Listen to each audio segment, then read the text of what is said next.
Assalamualaikum warahmatullahi wabarakatuh. Selamat berjumpa dengan tutorial kimia bersama urip.info. Kali ini kita akan membahas tentang penentuan nomor atom dan letak unsur dalam tabel periodik unsur berdasarkan harga bilangan kuantumnya. Soalnya seperti yang tampak, suatu unsur X dan unsur Y masing-masing mempunyai harga bilangan kuantum seperti yang terlihat. Kita diminta untuk memperkirakan nomor atom dan letak unsur X dan Y di dalam tabel periodik unsur. Untuk menyelesaikan soal ini, langkah pertama adalah mengubah bilangan kuantum itu menjadi konfigurasi elektron.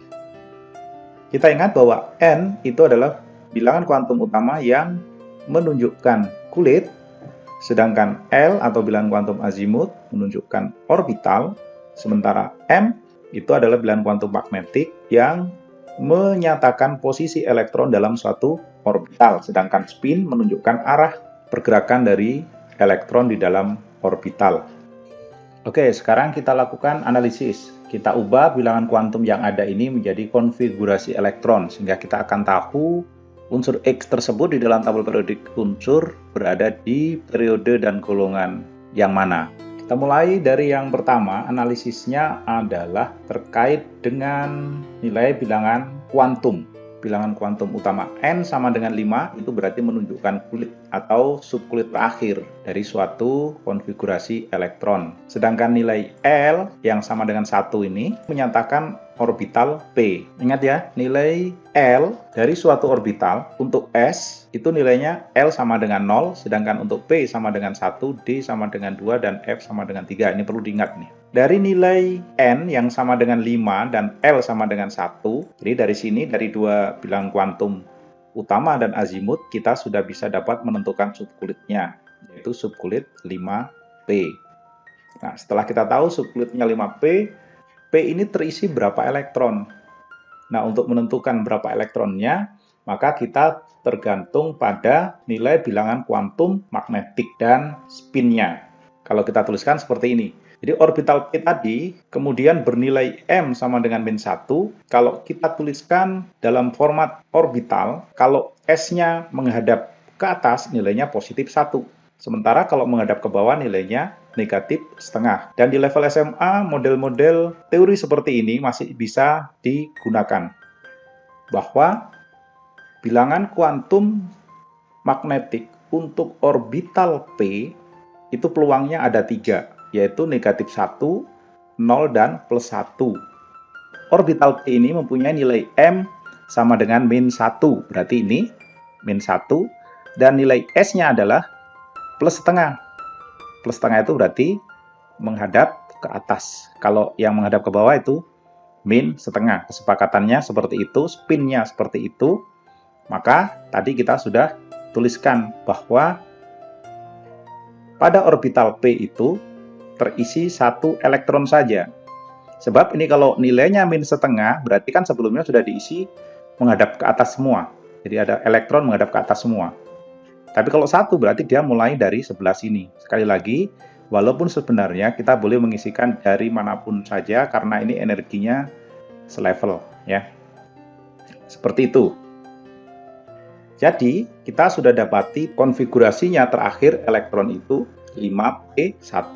Nah, kita tahu sebelum 5p1 tentu saja ada subkulit lain sudah terisi penuh lebih dahulu. Nah, subkulit yang seperti itu kemudian kita tuliskan. Jadi sebelum 5p1 ada subkulit lain yang sudah terisi lebih dahulu secara penuh. Sehingga kalau kita tuliskan secara lengkap seperti ini. Jadi 1s2, 2s2 dan seterusnya sampai 5p1.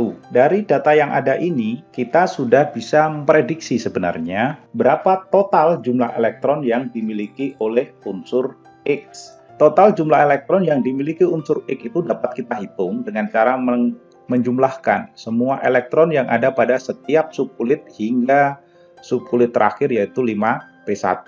Dan kalau kita sudah hitung, hasilnya adalah 49. Nah, selanjutnya kita dengan mudah menentukan periode. Penentuan periode letak unsur X ini dapat dilihat dari deretan konfigurasi elektron. Kita pilih manakah kulit yang memiliki nilai paling tinggi atau kulit terbesar. Dalam hal ini nilainya adalah 5. Oleh karena itu, kita sudah bisa mengambil kesimpulan bahwa unsur X ini terletak di periode kelima. Sekarang, kalau kita sudah tahu dia terletak di periode kelima, langkah selanjutnya adalah menentukan golongan. Caranya adalah melihat atau mengamati. Di sini subkulit terakhirnya adalah 5p1.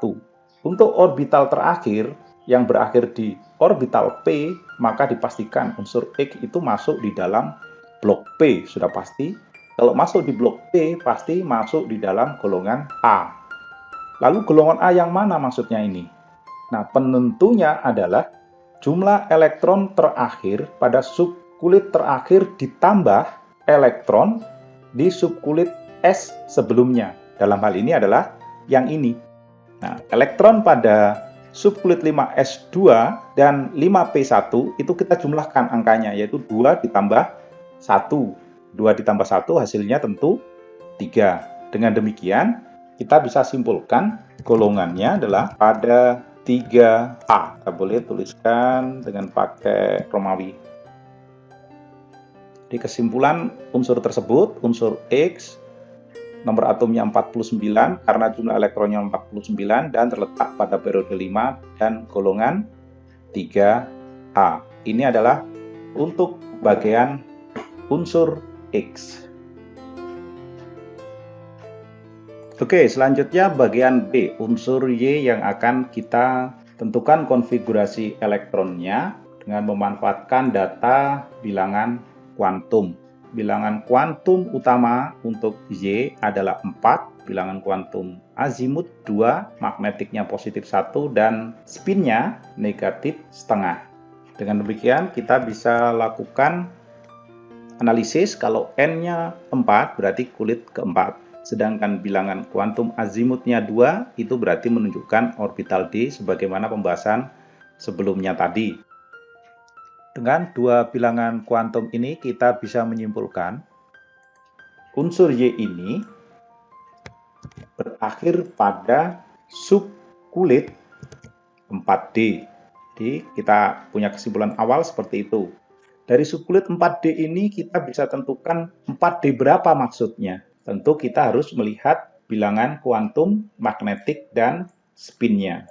Kalau kita tuliskan dengan M sama dengan plus 2 dan S nilainya adalah negatif setengah, maka kita dapati konfigurasi elektron dalam orbital D tersebut terisi penuh. Mengapa penuh? Gitu. Yang pertama adalah M-nya itu plus 2. Kalau plus 2 berarti kan sisi sini, karena di tengah kan 0. 0 plus 1 plus 2. Kalau ke kiri, negatif 1, negatif 2. Berarti posisi elektronnya itu diperkirakan ada di sebelah kanan. Dan nilainya adalah min setengah, berarti dia menunjukkan menghadap ke bawah. Kalau sudah menghadap ke bawah, asumsi kita adalah yang lainnya sudah terisi penuh semuanya. Termasuk yang orbital terisi terakhir itu sudah sebelumnya terisi elektron 1 menghadap atas, sehingga nilainya adalah D10. Jadi itu kesimpulannya. Peluang yang mungkin untuk ini tadi, ini peluang yang mungkin adalah unsur Y tersebut memiliki konfigurasi elektron pada subkulit 4D yang terisi 10 elektron. Jelas? Nah, sekarang dari sini kita bisa lanjutkan apa artinya kalau subkulit terakhirnya terisi penuh. Seperti yang sudah-sudah juga, jika subkulit terakhirnya terisi penuh, subkulit sebelum itu pun mestinya juga terisi penuh. Seperti ini. Jadi orbital yang dari D10 tadi, kemudian subkulit di sebelah kirinya mestinya terisi seperti ini. Masih ingat? Ada deret orbital, isiannya adalah S, SP, SP, SDP, SD. Di sini sampai di D. Nah, lebih bagus kita menuliskannya adalah berdasarkan elektron. Deret elektronnya ya, kita tuliskan, baru nanti kita kombinasi dengan kulit. Jadi 2, 2, kemudian 6, 2, 6, 2, 10, 6, 2, 10. Selesai, baru nanti dikombinasikan dengan kulitnya. Sekarang sudah kita dapatkan, kalau ada suatu unsur yang berakhir pada subkulit D, maka ini sudah bisa kita pastikan. Kalau kita mau memastikan, berarti unsur tersebut ada di blok D. Kalau berada di blok D, berarti dia masuk golongan B. Karena orbital terakhirnya kan di D, maka dia masuk golongan B. Golongan B yang mana? Nah, ini yang harus kita jawab lagi.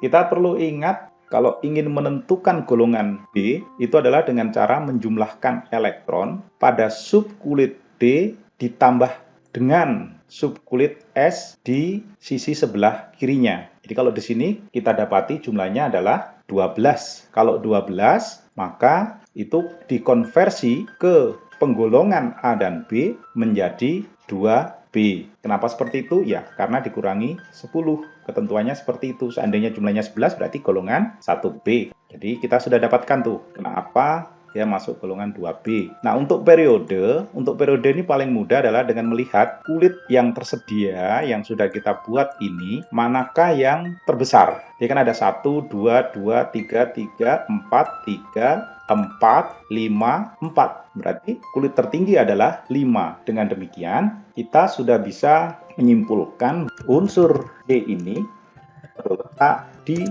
periode kelima. Dan golongannya adalah 2B. Boleh juga dituliskan dengan menggunakan angka Romawi. Boleh juga dituliskan dengan menggunakan angka Romawi.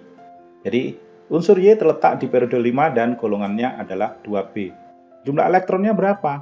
Jumlah elektron itu menunjukkan nomor atom. Nah, kalau kita hitung elektron yang ada pada unsur Y yang barusan kita dapati ini tadi, nilainya adalah yang atas ini kita jumlahkan 2 tambah 2 tambah 3 dan seterusnya, yang kalau diringkas seperti yang ada di sini. Kalau begitu nomor atomnya adalah 48. Jadi sekali lagi kita bisa menyimpulkan unsur Y ini terletak pada periode ke-5 dan golongan 2B dengan nomor atom 48. Seperti itu teknik untuk menyelesaikan soal menentukan nomor atom dan golongan bila diketahui besaran nilai bilangan kuantum masing-masing. Oke, sampai di sini. Terima kasih sudah menyimak. Sampai jumpa dengan tutorial urip.info lainnya. Wassalamualaikum warahmatullahi wabarakatuh.